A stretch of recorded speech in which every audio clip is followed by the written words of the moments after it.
Yeah, so what happens is when you see somebody coming, we don't really have something called hello, so what we say is huh, and then we say huh, and then we say utaita or karicho, saptingla.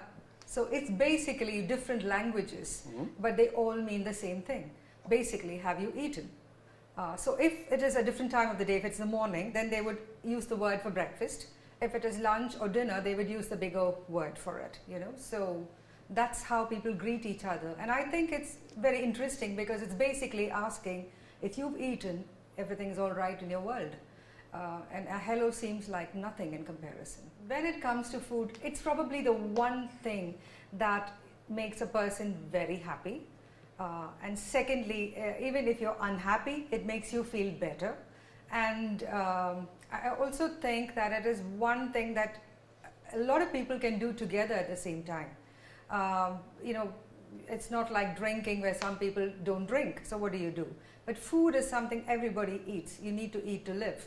So I think food is this great common denominator.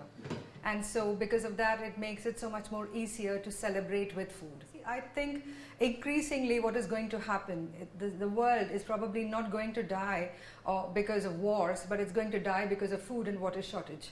And these are two things that we are going to have to address very definitely, no matter how big an army a country has, how wonderful their nuclear power program is. It can never replace what food does for humanity.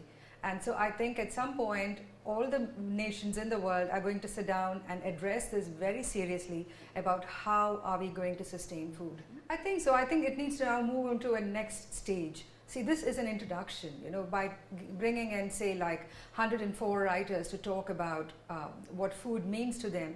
They are representing what food means to their culture and to them personally.